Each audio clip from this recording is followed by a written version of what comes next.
Sankeshwar police station ವ್ಯಾಪ್ತಿಯಲ್ಲಿ ಸಂಕೇಶ್ವರ ಹೈವೇನಲ್ಲಿ ಡಿಮಾರ್ಟ್ ಹತ್ರ ಒಂದು 3 ಜನ ಗಾಂಜಾವನ್ನು ಮಾರಾಟ ಮಾಡ್ತಾ ಇರೋದ್ರ ಬಗ್ಗೆ ಮಾಹಿತಿ ಬಂದಾದ ಮೇಲೆ ಸಂಕೇಶ್ವರ ಪೊಲೀಸ್ ಇನ್ಸ್ಪೆಕ್ಟರ್ ಸ್ಥಳಕ್ಕೆ ಹೋಗಿ ಅಲ್ಲಿ ಚೆಕ್ ಮಾಡೋ ಸಂದರ್ಭದಲ್ಲಿ ಅವಧೂತ್ ಮಹದೇವ್ ಪರಿತ್ A1 ಇವನಿಗೆ 25 ವರ್ಷ, ಪರಿತ್ ಗಲ್ಲಿ ಸಂಕೇಶ್ವರವನ್ನ, ಚಿನ್ಮಯ್ ಶಂಕರ್ ದೇಸಾಯಿ ಇವನ ನದಿಯಲ್ಲಿ ಸಂಕೇಶ್ವರವನ್ನ ಇವನಿಗೆ 21 ವರ್ಷ, ಸಚಿನ್ ವಿಜಯ್ 30 ವರ್ಷ ಗಡಿಂಗ್ ಲಾಜ್ ಕೊಲ್ಲಾಪುರ. ಈ 3 ಜನವನ್ನು ಒಂದು 480 ಗ್ರಾಮ್ಸ್ ಗಾಂಜಾವನ್ನು ಇಟ್ಕೊಂಡು ಮಾರಾಟ ಮಾಡ್ತಾ ಇರೋದು ಕಂಡು ಬಂದಿರ್ತದೆ.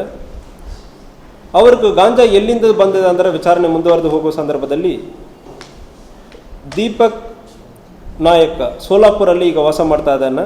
ಸೋಲಾಪುರ ಇಲ್ಲಿ ಇರೋದು. ಈಗ ಇತ್ತೀಚೆಗೆ ಗಡಿಂಗ್ ಲಾಜ್ ಹೋಗಿ ಅವರ ಅಕ್ಕನ ಮನೆಯಲ್ಲಿ ಇರೋದು ಕಂಡು ಬಂದಿರ್ತದೆ.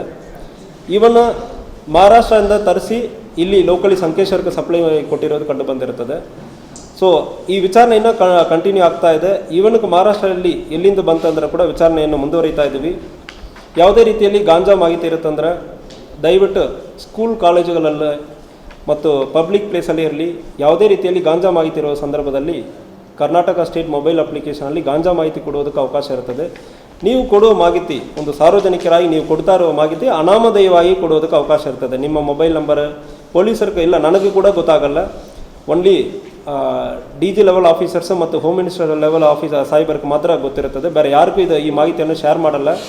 ಮಾಹಿತಿ ಯಾರು ಕೊಟ್ಟಿದ್ದಾರೆ ಅಂದರೆ ಯಾರಿಗೂ ಗೊತ್ತಾಗಲ್ಲ. ದಯವಿಟ್ಟು ಯಾವುದೇ ಒಂದು ಏರಿಯಾನಲ್ಲಿ ಗಾಂಜಾ ಮಾರಾಟ ಮಾಡೋದರಲ್ಲಿ ಉಪಯೋಗ ಮಾಡೋದಿರುವ ಸಂದರ್ಭದಲ್ಲಿ ಸ್ಕೂಲ್ ಕಾಲೇಜಲ್ಲಿ ನಾವು ಇನ್ನೂ ಕಡಿವಾಣ ಮಾಡಬೇಕು. ಸ್ಕೂಲ್ ಟೀಚರ್ಸ್ ಇರಲಿ, ದಯವಿಟ್ಟು ಅಲ್ಲಿ ಕಂಟ್ರೋಲ್ ಮಾಡಬೇಕು. ಒಂದು ವೇಳೆ ಮಾಹಿತಿ ಬರ್ತಂದರೆ ದಯವಿಟ್ಟು ನಮಗೆ ತಿಳಿಸಿ. ನಮ್ಮ ಉದ್ದೇಶ ಪೆಡ್ಲರ್ ಎಲ್ಲಿಂದ ತರಿಸ್ತಾನೋ ಅದನ್ನು ಕಂಡುಹಿಡಿಯುವುದು. ಪೆಡ್ಲರನ್ನು ನಾವು ಕಂಡುಹಿಡಿಯುವ ಸಂದರ್ಭದಲ್ಲಿ ಈ ಗಾಂಜಾವನ್ನು ನಾವು ಮುಕ್ತ ಮಾಡುವುದಕ್ಕೆ ಅವಕಾಶ ಇರ್ತದೆ. ಸೊ ಅದಕ್ಕಾಗಿ ಮಾಹಿತಿಯನ್ನು ಪ್ರತಿಯೊಬ್ಬರು ನೀಡಬೇಕಂದ್ರೆ ಹೇಳಿಕೊಳ್ತೀವಿ.